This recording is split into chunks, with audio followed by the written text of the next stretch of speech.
Yes, that's right. Watching two highly skilled professionals batter the living shaving cream out of each other is all part of the fun of sport. In fact, some people say sport just wouldn't be the same without it. The old biffo, you know what I mean? But in the last few years, the whole biffo thing, blood getting spilled, it's gotten a bit icky, what with HIV and AIDS and all these tricky issues. So we need to talk to an expert about it. We need a doctor. Is there a doctor in the house? Is there a doctor anywhere? Ah, I know you. There is. How are you, Brendan? Yeah, very well, thank you, Lee. You're a doctor for which sporting clubs? I'm involved as a doctor in both basketball and football. Mm-hmm.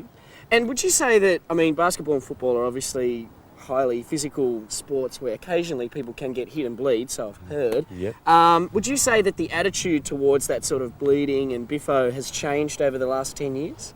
Not so much to the biffo, but certainly to the bleeding part of it anyway. And we certainly treat blood much more cautiously than we would have, say, 10 years ago, when perhaps we weren't aware of all these blood-borne viruses and HIV and that, as you mentioned before. Right, okay, I'm going to have to stop you there because you're using big, tricky words that doctors use, like blood-borne viruses, which I can't grasp. Yeah. So I think we should stay away from here, not scare the kiddies, go in the club rooms and have a chat about this. Terrific, that'd be a great idea. Let's go.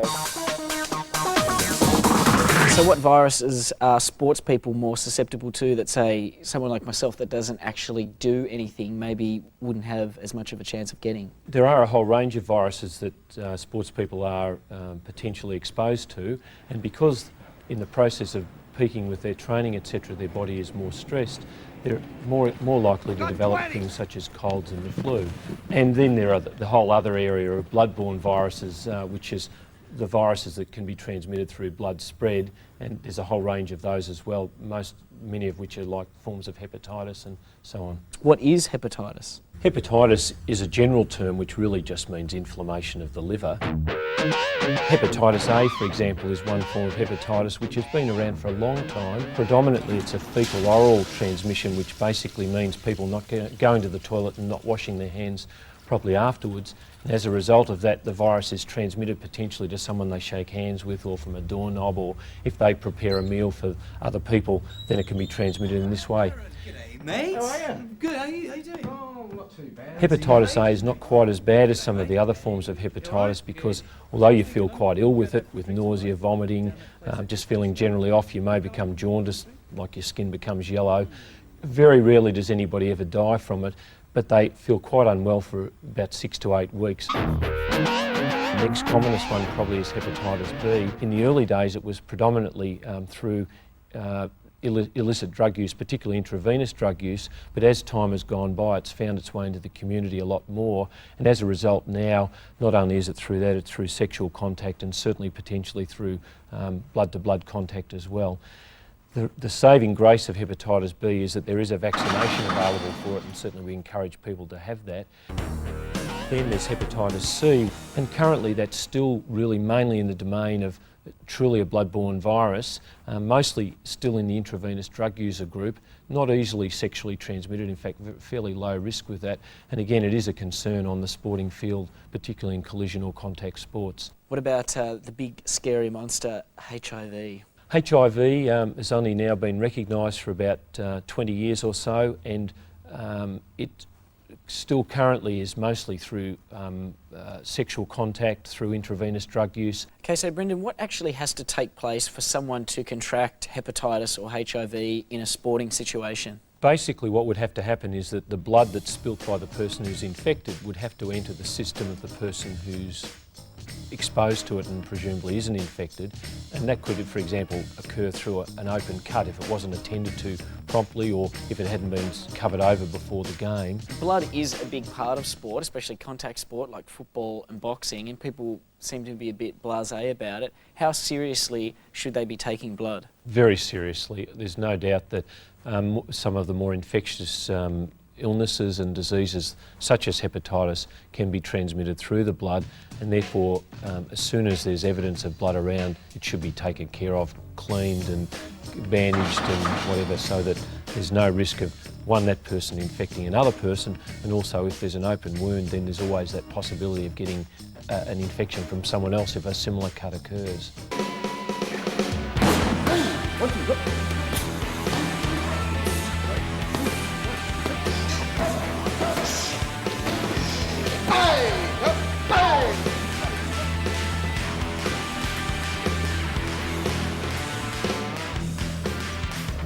I'm the first world champion Aboriginal kickboxer. I've only been doing this sport for 7 years. I started when I was 18, now I'm 25. When you first came into it, what sort of awareness did you have of blood and like the dangers of blood-borne viruses and stuff like that? I'm aware because like blood in blood, you know, you're obviously asking for trouble, you know, and yeah, I was informed a lot about it when I first started fighting.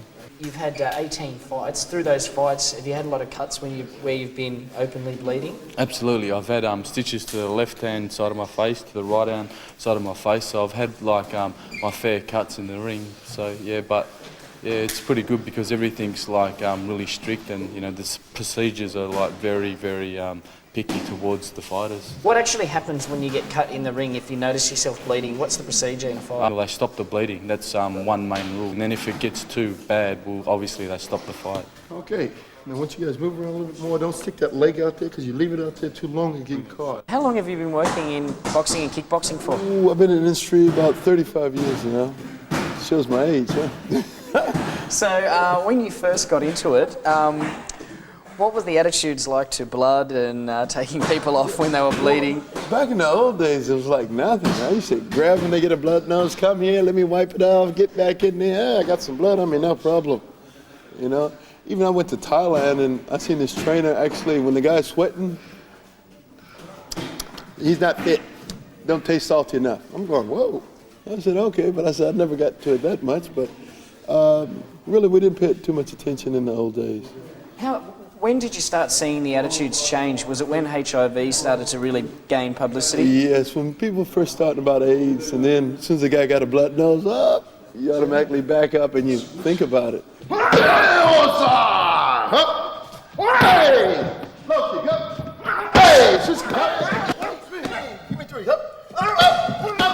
soon as they get a blood nose, we stop it.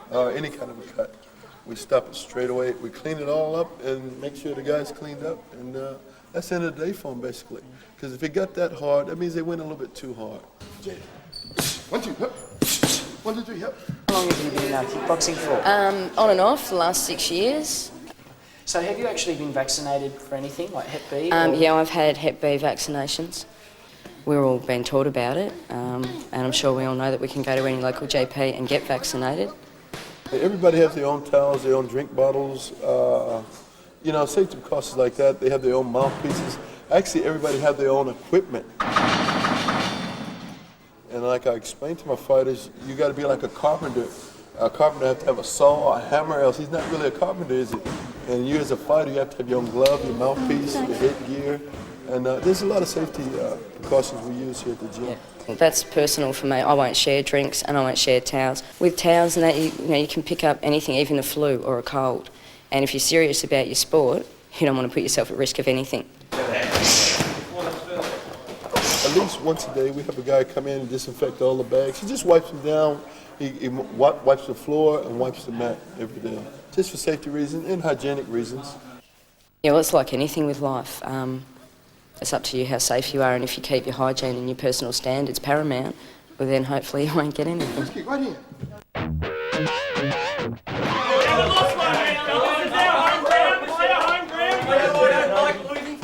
We're welcoming Matty for his first game. I was driving my car on a Wednesday afternoon. I heard on the radio that Ian Collins, who was formerly with the AFL, had released at a conference in Melbourne that there was a man within Victoria who wanted to play football who was HIV positive, and I honestly believed at that stage it wasn't me they were talking about. I found out later that day that no, it was me they were talking about, and I switched on the talkback radio, and I was very concerned. There was a lot of very upset or irate parents saying that they wouldn't want their son to play football against someone with HIV, or mothers with daughters playing netball that were concerned that if their daughter got scratched, you know, will they catch AIDS and die? The Anti-Discrimination Tribunal heard Matthew Hall had been playing football since he was 7. He was diagnosed HIV positive 2 years ago. Now the Victorian Amateur Football Association refuses to register him. Immunologist Professor John Dwyer told the tribunal there'd never been a documented case of HIV transmission through sport. The chances have been estimated to be 1 in 125 million Now, your chances of getting killed driving to the football stadium are infinitely greater than 1 in 125 million. Please welcome Matt. Joins us tonight on The Footy Show.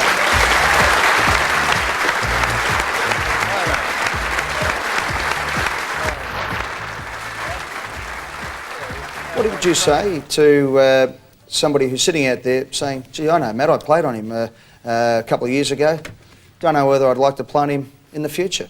I wouldn't want to take the risk. How do you respond to that? Well, the risks are so infinitesimally small to be non-existent. It's just no risk. The tribunal does not conclude that it is reasonably necessary in the interests of the health and safety of other players and officials to ban Matthew Hall from playing. It's been a 9-month legal battle. One Matthew's new wife hopes is finally over. It's just wonderful that he's done this by himself and for everyone else as well as himself. There's not an issue. We all follow universal precautions. There's nothing really to worry about at all. It should be standard procedure for whether I'm playing or not playing. I think we all have to go on the estimate that everyone and anyone who's playing may be infected with a blood-borne virus, and they all should be treated with the gloves, etc. Never use a towel that's got blood from one player to wipe on another player at all. Any blood-contaminated material is to be disposed of immediately. We've just spoken to Matt Hall, an Australian football player who is HIV positive, and he told us that it's completely safe to play football with him in terms of contracting HIV. Is he telling the truth? Yes, he's telling the absolute truth. The risk of catching HIV in that situation is, well, the lawyers would say absolutely minimal, but in my opinion, there's no risk at all. And we've never actually found a case of somebody getting HIV on the sports field. What about with contact sports? I mean, contact sports such as, kickboxing and boxing, where there is blood spurting and everything. I mean, is the risk greater in those sort of sports than it would be in, say, a sport where not so much blood is spilled? Yeah, exactly. I think what we're talking about is we're talking about blood as one of the main problems. There are other body fluids which contain viruses, but really we're talking about... Blood's the nasty one. Yeah, blood's the big one. I mean, different sports have different amounts of blood, and the issue is concentrating on the issue of preventing the blood being transmitted. Don't worry about the sport, worry about the blood. Mm-hmm. So yeah, it doesn't matter the level of, say it's boxing and there's more blood involved than, say, football. You should just be worrying about taking better safety procedures because there's more blood involved. That's right. As soon as you see the blood, you have to enforce blood rules. Ronaldson was floored following this and had to be stitched up courtside. And it doesn't matter if you're an elite athlete or if it's the local footy game just down the street. You'll have to know how to deal with the blood rule because you never know what viruses people have. We talk about HIV and we talk about hepatitis. And like HIV is a new virus. It's only been around 20 years. We didn't know about it before then. Well, it actually wasn't around. And who knows what other viruses and infection are down the track. So you basically have to assume that everybody is potentially infectious. That doesn't mean we should all sort of be paranoid or anything. That just means making sure that we follow the blood rules. When Magic Johnson contracted the HIV virus, I think that within the basketball community and probably within the community in general, there was not a complete understanding about what the disease was all about and how you contracted it. And I think that a number of the players were a little bit anxious, a bit tentative about playing against Magic because they weren't aware of the risks involved or how easily the disease was contracted. But fortunately, there has been some good educational processes put in place where the players learnt about the disease, and once all the players had the information, there really was not a problem playing against Magic. So do you think that if Magic Johnson were to be playing in a team against you, it would be a total change of attitude? Not a problem. Wouldn't even have a real concern, even if something did happen, he did start to bleed. I think that they are fully aware of what has to happen under those circumstances, how you take care of it, and the risk involved, and would not have a problem with it.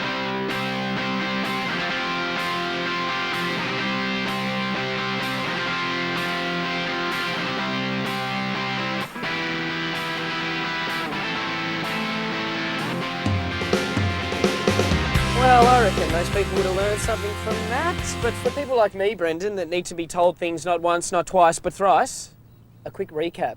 First off, very important to be blood aware, and that's a really good start to preventing these diseases. Right, so that just generally means taking care of blood quickly. If you're bleeding on the court of the field, getting it seen to, getting it strapped up. mopping up blood very quickly and stopping the game while that happens, and also using gloves always when dealing with blood. Absolutely. Yep. Getting a Hep B vaccination, another very important thing. Yeah, and also if the person does choose to use self-injecting, which we don't recommend, very important to do it in a safe and sterile way. Yeah, definitely. You've got to be injecting yourself safely, not that they recommend it. Also, off the court or the field, if you're lucky enough to be having sex with somebody, make sure it's safe for sex, use a condom, etc., which you should all know, and also just generally be hygienic. Would you say that, I mean, if you follow all these procedures, you should be okay? Your risk should be absolutely minimal if that happens. Yeah, I mean, as you said, a lot of these diseases don't have a cure, so prevention is the only way you can avoid them. Definitely. Well, now I've learned something, so I guess there's only one thing really left to say, Brendan. Waddell's just stolen the ball. Look at him go. He's on fire. The young kid from the country. He's really come a long way. He's absolutely brilliant. And a terrible kick. A terrible kick.